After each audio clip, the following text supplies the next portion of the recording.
अहंकार रहित होकर सेवा की जाए तो भगवान की ही प्राप्ति हो जाती है, क्योंकि हर पक्षी पशु के रूप में भगवान है।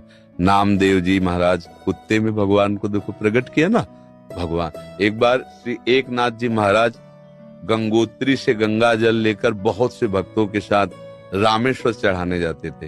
प्राय भक्त लोग ऐसा करते हैं कि गंगोत्री से गंगा जल लेकर रामेश्वर में चढ़ाते हैं कांवर में लेके। ऐसे ही वो जा रहे थे। जब रामेश्वर जी के पास पहुंचने वाले थे तो देखा एक गधा प्यास से तड़प रहा है, मतलब ऐसा दिखाई दे रहा है।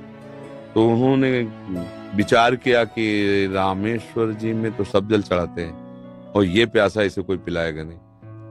गंगोत्री से लाए थे रामेश्वर जी के लिए, नजदीक गए और गोद में गधे का सर लिया और हर हर महादेव करके पूरी गंगा जली जे ही गंगा जली पिलाया। तो और जो साथी थे सब हंसने लगे, यार मतलब इतनी मेहनत करके वहां से लाए और पास ही आ चुके थे रामेश्वर के, वहां नहीं चढ़ा, एक गधे को पिला दिया। वो तो रामेश्वर जी गए और वहां रामेश्वर आ गए। गधे को जे ही गंगा जल पिलाया तो भगवान उठ के बैठ गए, बोले मैं ही था, तुम्हारे को देख रहा था कि तुम केवल मूर्ति में ही मुझे समझते हो या सब जीवों में भी मुझे समझते हो। तुम्हारी इस दया से मैं द्रवित होकर यहीं प्रकट हो गया, क्योंकि कण कण शिव है, तो एक गधे से ही भगवान प्रकट हो गए। तो पशु पक्षियों की सेवा भगवान की सेवा, पर अभिमान न करे, भाव ऐसा रखे कि भगवान ने मुझे ये सेवा दी है और सेवा लायक बनाया है बस, और इसका प्रचार प्रसार न करे। प्रचार प्रसार करने से सेवा का जो सुकृत होता है वो नष्ट हो जाता है। जैसे आप यार मित्रों से और बहुतों से हम तो ऐसा करते हैं, मतलब ये बात जैसे आप संत से या गुरुजनों से कहे तो बात अलग होती है, बस इसके बाद फिर इसे गुप्त। अगर कोई कहे भी कि सुना है कि आपने पक्षियों की बहुत सेवा करते हो, अरे हम अपनी ही सेवा नहीं कर पाते, पक्षियों की क्या, मतलब उसे हमें दबाना है। हमसे पाप बन जाए तो कह देना है, पुण्य बन जाए तो छुपा लेना है। पर अपने लोग उल्टा करते हैं, पुण्य बनेगा तो पोस्टर छपवा देंगे और पाप बनेगा तो कसम खा लेंगे कि किया ही नहीं है। यही हमारी दुर्गति का कारण बनता है। अगर हमसे कोई गलती हो गई और कोई पूछे आपसे गलती, तो हाँ हो गई, अब दंड मिले जो तो वो नष्ट हो जाएगा। जहां आपने हाँ कहा तो पाप नष्ट हो जाएगा।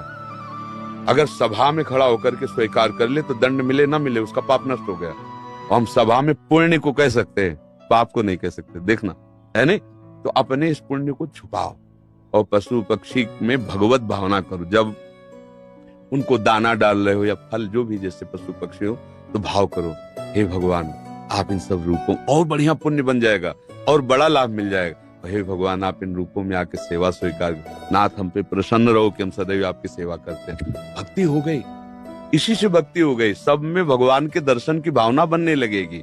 ठीक है, 10 करोड़ सेवा बेईमानी से वो तुम्हारे लिए बिल्कुल बेकार है। और 10 रुपए गरीब की एक रोटी जितना पुण्य देगी ना, राजा का उतना पूरा धन का खजाना नहीं, क्योंकि वो मेहनत से करके, और 4 रोटी में 3 में परिवार चलाया, अपने हिस्से की दे दिया दूसरे को, बहुत बड़ा दान हो गया। तो दान का ये भी स्वरूप समझना है कि गंदे आचरणों द्वारा, बेईमानी द्वारा नहीं, धर्म से कमा करके। एक बार राधा बाबा ने भागवत सुनी, एक ब्राह्मण आते थे, श्रद्धा से सुना। अब दक्षिणा देने की बात आई तो बाबा ने कहा हम तो सन्यासी हैं, क्या दक्षिणा दें। आज बड़े बड़े लोग बैठे थे, जिसके पास पवित्र धन हो 100 रुपया हमें दे दो। किसी की हिम्मत नहीं निकालने की, क्योंकि बाबा बिल्कुल सत्य पे प्रतिष्ठित महापुरुष। अब पवित्र होना चाहिए, इन्हें दंड मिलेगा। डॉक्टर हिमांशु सूरी जी, बठिंडा, पंजाब से। महाराज जी, मेरा ये प्रश्न है, क्या ऐसे महापुरुष जिनका गोलोक वास हो चुका है, उन्हें गुरुदेव रूप में धारण किया जा सकता है? एवं अगर किया जा सकता तो कैसे? 7 वर्ष की आयु से ही संकीर्तन सम्राट स्वामी श्री मुकुंद हरि जी महाराज जी के भाव भजन गा रहा हूँ और उनसे बहुत प्रेरित हो और उन्हीं को अपना गुरु माना है। तो उनके वचनों का पालन करो, वो जो आज्ञा किए हैं जीवन में कभी तो बोले ही है ना। हाँ, उनके उपदेश पकड़ लो और जो नाम कीर्तन वो कर रहे थे वही नाम कीर्तन करो, वही नाम जप करो।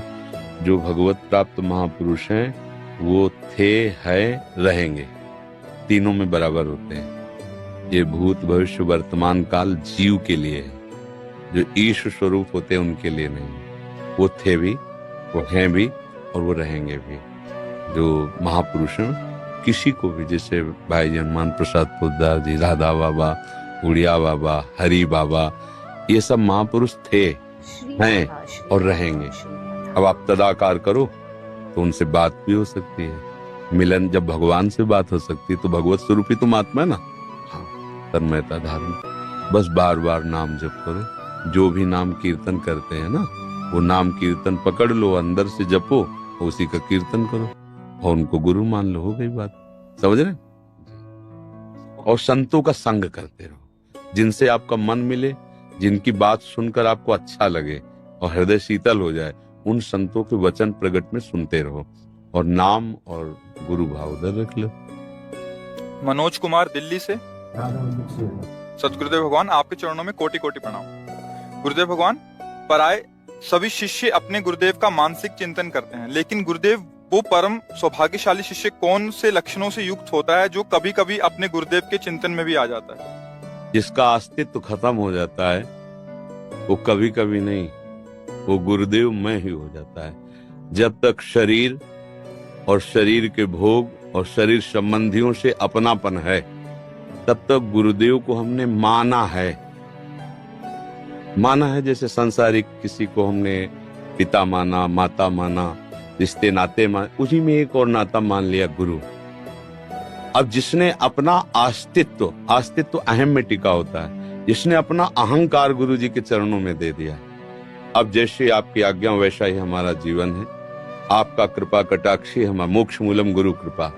जिसने गुरुदेव को अपना अहम देकर सतत उनकी आज्ञा पर चला, तो गुरुदेव को चिंतन नहीं करना होता। गुरुदेव उसके हृदय में बैठते हैं, वो गुरुदेव के हृदय में सदैव रहता है। भगवान अपनी भक्ति के लिए कहते साधु हृदय में हम, साधु नाम हृदय। मैं उनका हृदय हो जाता हूँ, वो मेरा हृदय हो जाते हैं। और सही पूछो तो वो गुरु स्वरूप ही हो जाता है। सच्चा शिष्य वही जो गुरु स्वरूप हो गया। जैसे प्रियालाल जिसको अपना परिचय दे देते हैं, तो प्रियालाल मैं हो जाता है, उसमें कोई अंतर नहीं। जानत तुम्हें हो जाए, सोई जाने जेहि देहु जनाए। जिसे वो जना देते हैं वो उन्हीं के मैं हो जाता है। ऐसे गुरुदेव का सच्चा शिष्य वही है जो गुरु स्वरूप हो जाता है। सांसारिक राग, सांसारिक भोग, सांसारिक चिंतन रहित, सदैव गुरु के बताए हुए नाम मंत्र में तल्लीन है, वही गुरु का स्वरूप हो जाता है। गुरु निष्ठा, नाम निष्ठा, धाम निष्ठा, इष्ट निष्ठा, ये बड़ी दुर्लभ बातें हैं, किसी बिरले के हृदय में आती है।